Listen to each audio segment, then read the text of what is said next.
Hola a todos, les habla LGKJ, bien les presentaré la tercera parte de la exitosa trilogía de Solo los niños y los pendejos creen en el fútbol mexicano, titulado ahora. Solo los pendejos creen en el fútbol mexicano. Esto lo tenía en mente hace más de un año después de terminar la primera y segunda parte de la saga, pero al ver que la decepción mexicana finalmente calificó al mundial dije: dejaré que los retrasados disfruten de su selección mexicana, pero en mi momento hablaré, y el momento ha llegado. Cada 4 años es la misma pendejada, futbolistas mediocres que no ganan nada pero se sienten las grandes putas del fútbol, técnicos pendejos y caprichosos que meten a los futbolistas que le dieron para sus tunas, y directivos inútiles que no toman las decisiones importantes, pero principalmente gente que sigue creyendo en el fútbol mexicano, gente que cree en saber de fútbol cuando lo único que hacen es abrir el hocico, y yo no generalizo, la pedrada es a quien le quede. Qué detestable y vergonzoso es escuchar a toda la gente fracasada que dice México perdió por culpa del árbitro. En mi opinión el árbitro sí se apendejó, y el primer gol de Argentina no tuvo que haber contado, pero es ahí en donde se pone a prueba el aspecto mental de un jugador, y como los jugadores de la selección son débiles mentales, solo buscan con sus estúpidos y patéticos pretextos justificar la mediocridad. Deberían de aprender de los gringos, que en el partido contra Eslovenia no les marcaron 2 penales a favor de Estados Unidos, y eso que a pesar de ir perdiendo 2-0 lograron empatar y ya casi al final les anularon un gol, y a pesar de eso, no salieron como maricones diciendo Estados Unidos perdió por culpa del árbitro, y es ahí en donde se refleja la mentalidad positiva de la selección de las barras y las estrellas. Y eso que yo detesto a los gringos, pero yo solo digo verdades, le duela al pendejo que le duela, con una mentalidad bastante pobre como la de los fracasados esos de la selección mexicana. Además déjenme decirles, no se espanten cuando en el futuro vean a los gringos llegar a la final de una Copa del Mundo o que sean campeones mundiales. Con esto hago un atento llamado nacional para que la gente despierte y se dé cuenta que el fútbol mexicano se está estancando, porque en los mundiales no hay liguillas, no hay grupos de 6 equipos y que de cada grupo califican 2 de cada uno, porque en los mundiales no hay equipos que jugando el descenso se salvan de esto y después luchan por el campeonato.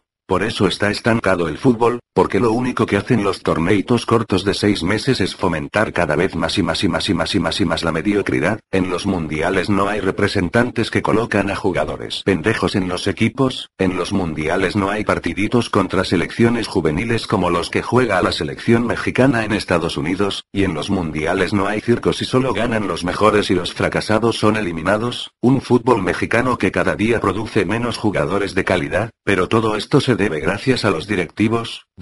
que prefieren contratar a un extranjero en lugar de formar a un futbolista mexicano, formación que muchas de las veces llega muy tarde, ya que en este país la mayoría de los jugadores debutan entre los 19 y 23 años, lo más detestable. Y aquí hago un paréntesis, no solo ustedes, sino yo también me incluyo, ya estoy hasta la puta madre de mencionar a las malditas televisoras más hijas de perra que existen, televisoras que día tras día fomentan más la ignorancia. Un ejemplo sería eso de que le ganaron al campeón Italia, le ganaron al subcampeón Francia, jajaja, si le hubieran ganado a los verdaderos finalistas México le hubiera ganado fácilmente a la selección de Argentina. Televisoras que solo ocupan a la selección mexicana para el marketing y vender productos, televisoras que tapan la información política y le dan a tole con el dedo a la gente, televisoras que siempre menosprecian a los rivales que enfrenta México, televisoras que hablan a favor de los jugadores de sus respectivos equipos, televisoras en donde sus llamados equipos grandes cada torneo causan más lástima. Un fútbol mexicano que sigue siendo manipulado y administrado por las televisoras, las cuales llevan más de 50 años en el poder, pero que tarde o temprano, aunque tal vez a mí no me toque verlo, ese duopolio televisivo caerá por el bien del país y beneplácito de la gente pensante, pero para enojo de los pendejos ignorantes el imperio televisivo se irá a la mierda. Bien, ya hablé de la historia del fútbol mexicano, ahora mencionaré el presente. El presente es ver a una selección mal dirigida, selección en la cual su hipócrita técnico Javier Aguirre siempre puso en la cancha a los jugadores que lo satisfacían sexualmente por el orto, un técnico hipócrita que antes del mundial dijo que nosotros los mexicanos estamos jodidos, pero que a él no le importaba, porque él se iba a largar del país, y que a pesar de su hipocresía grabó la porquería esa barata y farsante de Iniciativa México, comercial en donde se mostraba como el héroe máximo para el país, una iniciativa que solo sirve para tapar los malos manejos del gobierno y maquillar los defectos que tiene México. México como país, un técnico que nunca supo elegir bien al capitán adecuado y que por si muy pocos lo saben solo metía al Chícharo porque la gente lo pedía, ya que él no tenía en mente ni siquiera llevarlo a la Copa del Mundo, un técnico que metió a la cancha al idiota ese del Bofo, un futbolista el cual no jugaba de titular desde septiembre del año pasado, y que solo lo puso en la cancha porque el hocico flojo de Jorge Vergara en la semana sacó los periodicazos diciendo el Bofo debe de jugar, pero ese es Jorge Vergara, un personaje incoherente y sin sentido en el fútbol el cual también le ha hecho demasiado daño al fútbol mexicano, pero lo que más me encabronó fue que al término del partido de México contra Argentina, aficionados mexicanos se agarraron a putazos.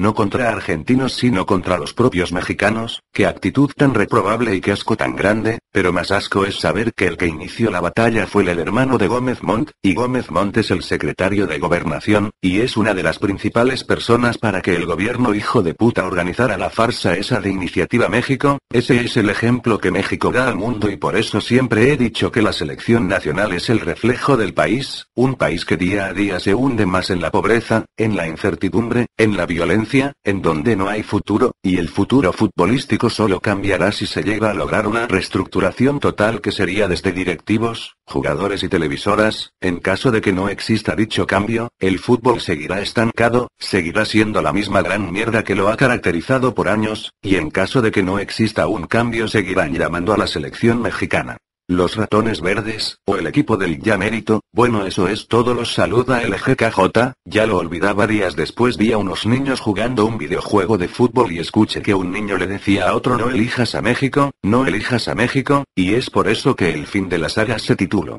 Solo los pendejos creen en el fútbol mexicano. Bueno, eso es todo. Adiós y los saluda el GKJ.